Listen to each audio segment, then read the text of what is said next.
Alright, it's the next step of this coop project. Following all those trees getting torn down, I limbed and cut them up, figuring out what to do based on their lengths and their circumference. Right now the first step is getting the bark off. So I've got all these, this is quite a long one, suspended on two big old stumps I carved a notch in. And I'm just peeling the bark off. The stumps are mostly for, stability and to get it up to workable height, because down at ground level all day is not good on the old back. Not saying that waist level is infinitely better, but it is, a pretty vast improvement. This particular tree is a black birch, and it was green, so it's going very quickly, because the green wood, the bark just kind of flies right off. You can see the difference in the quality of the skinning looking at this log compared to that first log right there. That one was not very green. It died, so before I cut it down it was dead for about a year at least. And it is rock solid, so getting the bark off is not easy. It just sticks right on there. This kind of flakes off, it comes off all in one piece. Like you can see down here, this brings every layer of the cork comes out at once. Dr. B, forgive me, but I don't remember every layer of the bark. I just remember that it's bark. I'm about halfway through this log right now. If I flip it over, you'll see it's still got the bark on the underside. There's 3 more logs to do. I will have done 4 today, which is, I think, pretty significant. Especially because it's not very quick work. Especially these older logs. 2 were green, 2 were dry, so 2 of them took me as long as the other 2 combined. I intentionally picked a green one for the last one. I don't know if you can hear Goose over there, but she's not happy. The Ranger's not happy either. Here's the tool of choice.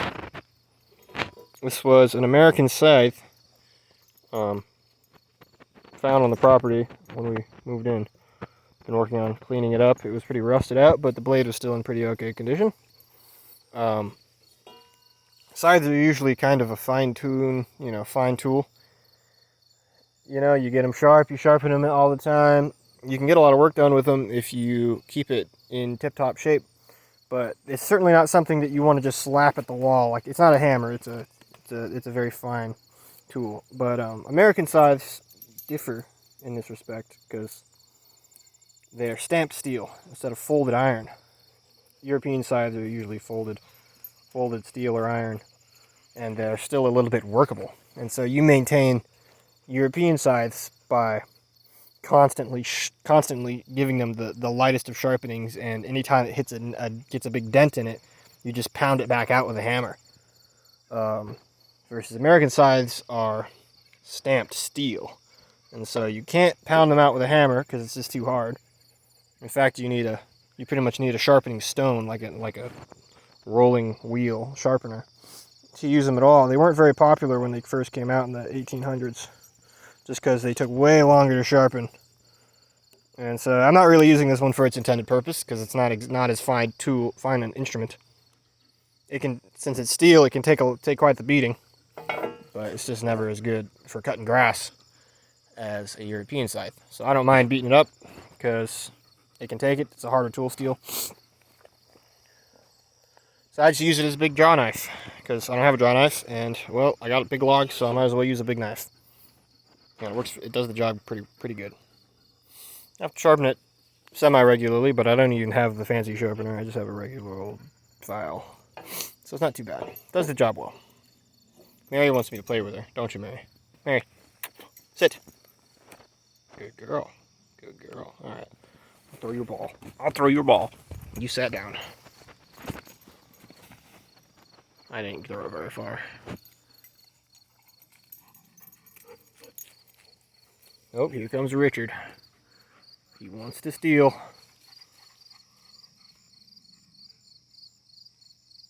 Where is it?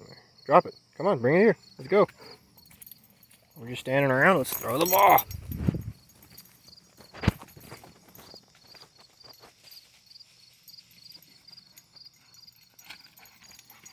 These guys are a couple of bozos. It's getting pretty late. Dinner's in the oven, but I gotta get this done because I don't know, I just gotta get it done. Chickens are getting big, they're gonna need a bigger coop. So we gotta get moving. Pigs are happy over there. Threw them a bunch of food scraps from the Adelphi today. Chickens got some too. They benefit from the fresh greens as well. And they're chowing down on them if I walk over there. Relax, Goose.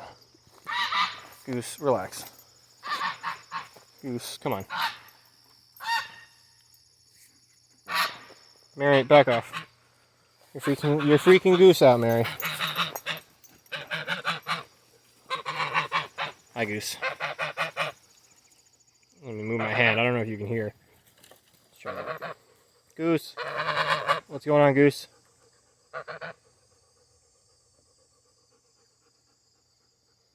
You can see the greens over there. They're getting after him. Hi, Goose.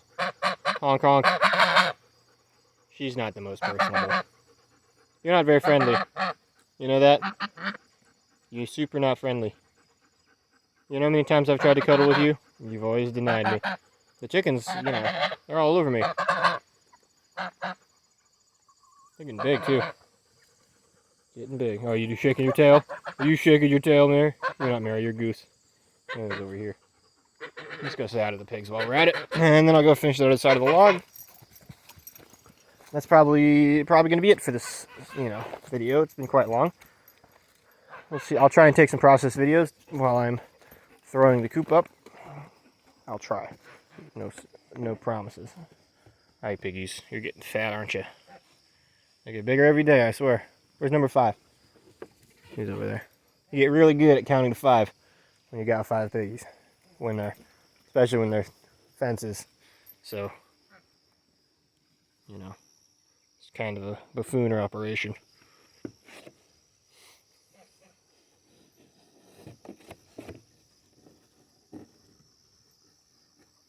Yeah, they got plenty of space.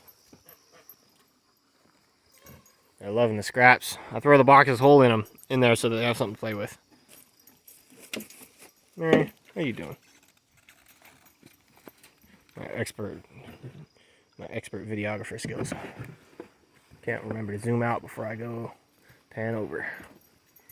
All right, guys. No, I'm not giving you any feed. You still got feed in your bowl, first of all. And second of all, you got food over there. I give you like 4, probably at least full boxes, probably 3 or 4 bushels of scraps. You got so many scraps, I'm not feeding you for days. I'm just kidding. Don't come after me, ASPCA. Alright, we had some good rain, so I haven't really been watering that much. Need to get on that tomorrow. Plants are looking good though. Especially in some spots, like these right here, underneath these trees, where it stays wetter for longer. It's looking fantastic right here. Piggies. Mary, Richard, say hi. Richard. Oh, you always look guilty. You always look like you did something wrong. Because you did.